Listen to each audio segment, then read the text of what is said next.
시심으로 함께하는 한간사의 말씀 묵상.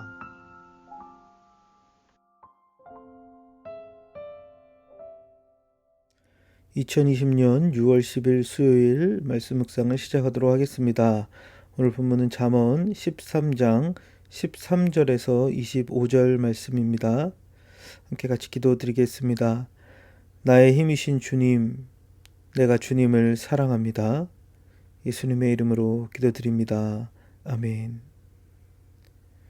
말씀 함께 보도록 하겠습니다. 말씀을 멸시하는 사람은 스스로 망하지만 계명을 두려워하는 사람은 상을 받는다. 지혜 있는 사람의 가르침은 생명의 샘이니 죽음의 그물에서 벗어나게 한다. 선한 지혜는 은혜를 베푸나 배신자의 길은 스스로 멸망하는 길이다. 영리한 사람은 잘 알고 행동하지만 미련한 사람은 어리석음만을 드러낸다. 못된 전령은 사람을 재앙에 빠지게 하지만 충직한 사신은 재앙을 물리치는 일을 한다. 훈계를 저버리면 가난과 수치가 닥치지만 꾸지람을 받아들이면 존경을 받는다. 소원이 이루어지면 마음이 즐겁지만 미련한 사람은 악에서 떠나기를 싫어한다. 지혜로운 사람과 함께 다니면 지혜를 얻지만 미련한 사람과 사귀면 해를 입는다. 죄인에게는 재앙이 따르지만 의인에게는 좋은 보상이 따른다. 선한 사람의 유산은 자손 대대로 이어지지만 죄인의 재산은 의인에게 주려고 쌓은 것이다.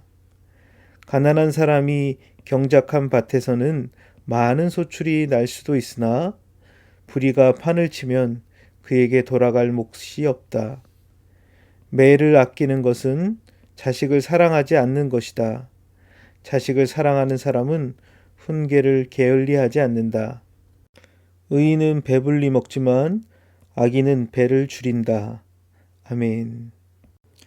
오늘 본문은 지혜에 대한 태도와 그 지혜의 가르침을 받아들이는 것, 그리고 그 지혜와 함께 행하는 것이 어떤 것인지, 그에 따른 결과들은 어떠한 모습인지 우리에게 알려주는 것 같습니다.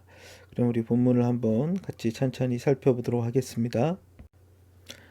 말씀을 멸시하는 사람은 스스로 망하지만 계명을 두려워하는 사람은 상을 받는다라고 말합니다. 잠언에서 계속 반복해서 나타나는 주제인데요. 그 지혜의 말씀에 대하여 어떠한 태도를 갖는가라는 얘기죠. 말씀을 멸시하는 사람들은 스스로 망하지만 그 계명을 두려워하는 사람들, 그 말씀을 존중히 여기고 그 말씀을 받아들이는 사람들은 상을 받는다라고 말하고 있습니다. 지혜 있는 사람의 가르침은 생명의 샘이니 죽음의 그물에서 벗어나게 한다. 지혜 있는 사람의 가르침이 생명의 샘이라고 말합니다. 이 샘이라는 것은 무엇일까요? 생명의 근원이라는 말이겠죠. 영어 성경에서 이것을 기초라는 말로도 쓰입니다. foundation이라는 말로도 쓰이고요. 지혜 있는 사람의 가르침은 이처럼 우리에게 생명의 근원의 역할을 하지만 죽음의 그늘에서 또 벗어나게 한다. 것이죠. 죽음과 생명의 대조를 통해서 지혜 있는 가르침이 우리에게 생명을 주는 것을 이야기하는 것 같습니다. 15절에서는 선한 지혜는 은혜를 베푸나 배신자의 길은 스스로 멸망하는 길이다 라고 말하고 있죠. 여기서 말하는 그 선한 지혜는 어떤 것일까요? NIV 성경에서 이것을 좋은 판단력, 굿 저지먼트라고 얘기하는데요.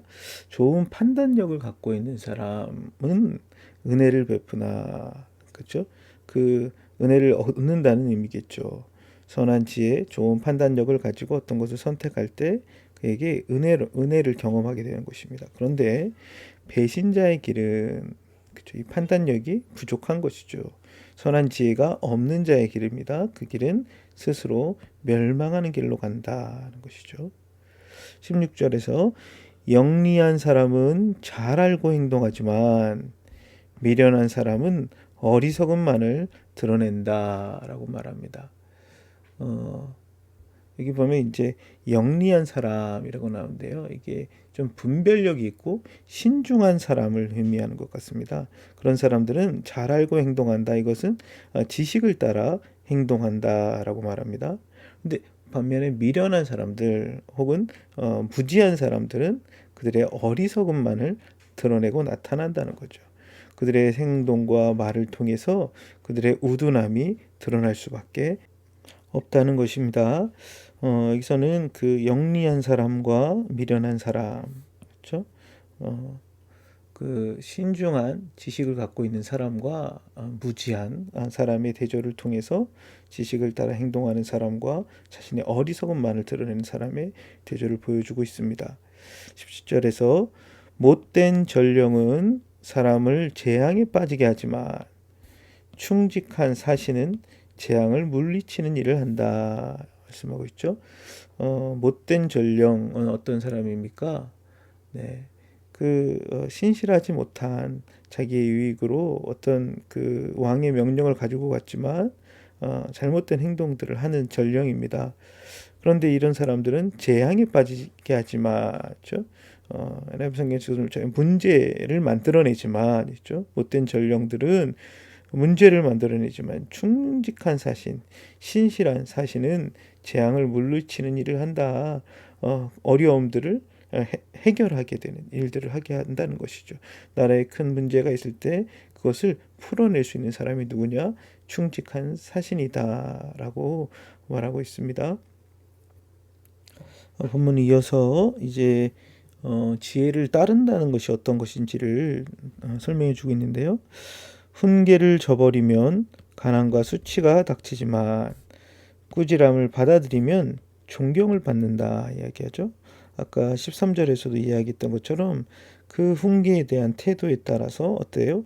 가난과 숙취가 닥치지만 그 꾸지람을 잘 받아들이는 사람들은 존경을 얻는다.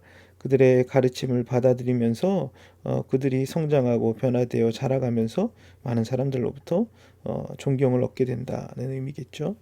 19절은 소원이 이루어지면 마음이 즐겁지만 미련한 사람은 악에서 떠나기를 싫어한다는 것이죠. 지혜로운 사람들은 그들의 마음에 소원을 품고 그 소원이 삶에서 나타나고 이루어지는 것으로 말미암아 참 기쁨을 누리지만 미련한 사람들은 그렇죠. 그들이 그 악에서 얻는 잠시의 즐거움 때문에 그 악을 떠나기를 싫어한다는 거죠. 지혜를 따르기보단 악한 그 방식과 꾀임에 늘 넘어가므로 그것을 떠나가지 못하는 사람의 모습을 설명해 주는 것 같습니다. 20절에서는 지혜로운 사람과 함께 다니면 지혜를 얻지만 미련한 사람과 사귀면 해를 입는다는 것이죠. 누구와 함께 하느냐에 따라 우리도 그것에 영향을 받게 되는데 지혜로운 사람과 함께 다니면 지혜를 얻는다는 것입니다. 근데 반면에 미련한 사람과 사귀면 해를 입는다는 것이겠죠. 우리가 누구를 따르는가, 누구와 함께 하는가가 우리 인생에 지혜를 얻기도 하고 해를 입기도 하는 것을 보여주고 있습니다.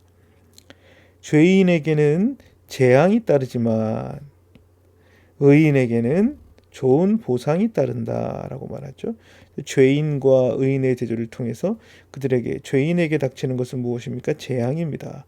반면에 의인에게는 좋은 보상이 따라온다는 것이죠. 잠언에서는 계속 그 지혜의 말씀을 쫓아가는 사람들을 의인이라고 부르고 있는데요. 그들의 인생에는 좋은 보상이 따라온다 라고 말하는 것입니다. 22절에서는 선한 사람의 유산은 자손 대대로 이어지지만 죄인의 재산은 의인에게 주려고 쌓은 것이다 라고 말하고 있죠. 선한 사람의 유산, 그것은 자손 대대로 그것이 이어져 간다는 것입니다. 그래서 선한 사람들은 아까 제가 좀 좋은 판단력을 갖고 있고 지혜롭게 행동하는 사람들의 재산이겠죠. 그것은 자녀들에게 계속해서 이어져 가지만 죄인의 재산은 의인에게 주려고 쌓은 것뿐이다라고 말합니다. 죄인이 갖고 있는 그 재산은 어떤 의미가 있다는 거예요. 그 자신을 위해서는 큰 의미가 없다는 것이고 그 물질이 의인을 위하여 둔 것밖에 되지 않는다라는 것이겠죠. 어, 18절부터 22절까지는 그 뭐랄까요? 그 지혜를 따르는 것에 대한 어떻게 보면 결과라 그럴까요? 그 이후의 어떤 모습들을 이야기해 주고 있는 것 같습니다. 지혜와 함께하는 사람들, 지혜를 따르는 사람들은 계속 지혜를 얻지만 미련한 사람과 사귀면 해를 입게 되고 죄인에게는 재앙이 따르지만 의인에게는 좋은 보상이 따라오는 것입니다. 우리는 무엇을 따라가고 있는지 우리 삶을 한번 돌아볼 수 있으면 좋겠습니다. 23절입니다. 가난한 사람이 경작한 밭에서는 많은 소출이 날 수도 있으나 부리가 판을 치면 그에게 돌아갈 몫이 없다라고 말하죠. 가난한 사람들이 밭에서 열심히 수고하고 애쓰고 소출을 많이 거둘 수도 있습니다. 그런데 무엇이 판치면 부리가 판을 치면 그에게 돌아갈 몫이 없다는 것이죠. 어떻게 보면 열심히 수고하여 얻는 소득 그것이 가능하기 위해서는 사회적인 의가 있어야 된다는 것입니다. 그래서 이 지혜를 따라가는 것이 그렇게 중요한 것이죠. 지혜자가 다스리기 시작할 때 의로움으로 다스리게 되고 그래야 수고한 사람들에게 그것이 골고루 돌아가게 되는 것이겠죠. 매를 아끼는 것은 자식을 사랑하지 않는 것이다. 자식을 사랑하는 사람은 훈계를 게을리하지 않는다라고 말합니다. 그것은 무엇입니까? 지혜롭게 자녀를 양육한다는 것, 그것은 여기 보면 이제 매를 아끼지 않는다라는 표현을 쓰고 있는데요. 이것은 무엇입니까? 자녀들의 잘못된 것을 그냥 보고 넘어가기보단 그것을 바로잡고 훈계하는 것, 이것이 필요하다는 것입니다. 그리고 그 자식을 살아가는 사람들이 훈계를 게을리하지 않는다. 참 저도 자녀를 양육하면서 늘 고민입니다. 어떻게 자녀를 잘 훈계할 수 있을까? 어떻게 그 자녀를 잘 양육할 수 있을까? 참 늘 이게 딜레마이긴 한데요. 성경은 자녀를 그냥 내버려 두는 것이 아니라 사랑한다는 것은 그 자녀에게 훈계하며 그것을 가르치는 것이다 이야기합니다. 의인은 배불리 먹지만 악인은 배를 줄인다. 이것은 어떤 의미일까요? 이것은 그들의 삶의 태도와 행동으로 인한 결과들이 나타난다는 것입니다. 의인들, 그들의 의로운 삶, 또 그들의 의로운 행동들로 말미암아 그들은 배불리 먹는다. 물질적인 어떤 부분에 있어서 체험을 경험할 것이라는 것이죠. 반면에 악인은 그들의 악한 행동, 그들의 악한 태도 때문에 줄이게 된다는 것이죠. 결과적으로는 그들의 인생에 큰 낭패와 어려움이 찾아오게 된다는 것입니다. 그럼 말씀을 한번 같이 정리해 보도록 하겠습니다. 대략 13절부터 17절까지는 그 지혜의 가르침에 대한 부분들을 우리에게 말씀해 주고 있죠. 지혜의 가르침은 생명의 근원이다라고 얘기하고 있고요. 그 분별력이 있는 어떤 지혜는 우리에게 은혜를 베푼다. 좋은 판단력을 갖고 있는 사람들이 잘 행동할 것이며 그리고 충성스러운 그 신하들이 재난을 물리친다. 문제를 풀 수 있다. 지혜의 가르침을 우리에게 주는 것, 그것이 얼마나 우리의 인생에 영향을 미치게 되는지 그런 설명들을 하는 것 같습니다. 그리고 18절부터 22절까지는 지혜를 따르는 것이 어떤 결과를 낳는가 하는 것을 이야기하고 있죠. 지혜를 따르는 것. 지혜와 함께 하면 어떻게 이렇게 돼요? 지혜를 얻고 그리고 그 의인에게는 좋은 보상이 따른다라고 얘기하고 있죠. 그리고 그것이 자신의 세대뿐만 아니라 다음 세대까지 이어져 가는 것들을 볼 수 있습니다. 여러분 우리가 참 지혜를 따라가는 것 이거 참 중요한데 우리 삶은 무엇을 따라가고 있는지 한번 점검해 볼 수 있었으면 좋겠습니다. 그리고 마지막은 어떤 내용들을 이야기합니까? 지혜의 어떻게 보면 삶의 적용에 대한 이야기들이겠죠. 참 지혜로운 사람들이 다스리기 시작할 때 불의가 없을 때 그것이 올바로 소출이 모든 사람 수고한 사람들에게 돌아갈 수 있겠죠. 경제적인 문제 있어서도 지혜가 중요하다는 것입니다. 그리고 교육의 문제에 있어서도 그 자녀를 양육할 때 지혜롭게 가르친다는 것. 이것은 잘못한 것들을 그냥 넘어가지 않고 훈계하고 바르게 양육하는 것. 이것이 중요하다라는 것이겠죠. 의인이 이 배불리 먹는 것, 그것은 자신의 삶의 태도와 행동을 이루한 결과다라는 것입니다. 참 우리는 잠언에서 이렇게 지혜의 여러 가지 측면들을 봅니다. 지혜는 우리에게 가르침을 줍니다. 그리고 우리는 지혜를 따라 살아가기 시작할 때 우리 안에 지혜가 있고 좋은 보상들을 경험하게 됩니다. 그리고 그 지혜는 우리의 경제적인 문제, 사회적인 문제, 그리고 우리의 가정 안에서의 자녀들을 양육하는 문제까지 폭넓게 적용될 수 있다는 것입니다. 그런데 이 지혜를 얻는 것이 무엇일까요? 귀 기울임입니다. 계속해서 얘기하는 귀 기울임. 듣는 것이죠.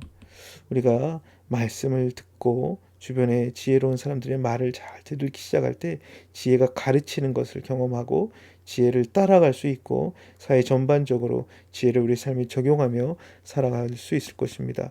우리의 삶이 참 지혜의 말씀에 귀 기울일 수 있는 그런 삶이 되기를 소원합니다.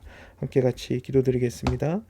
하나님 아버지, 참 지혜의 말씀을 우리가 참 경히 여기지 않고 말씀에 귀 기울이는 삶의 태도를 갖기를 원합니다.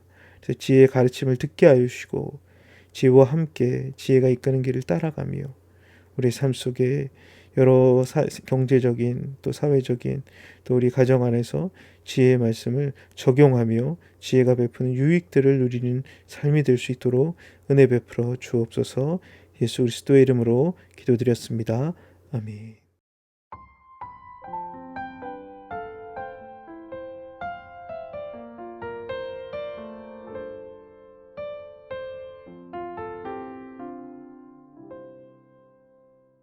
좋아요, 구독 꾹꾹 눌러주세요.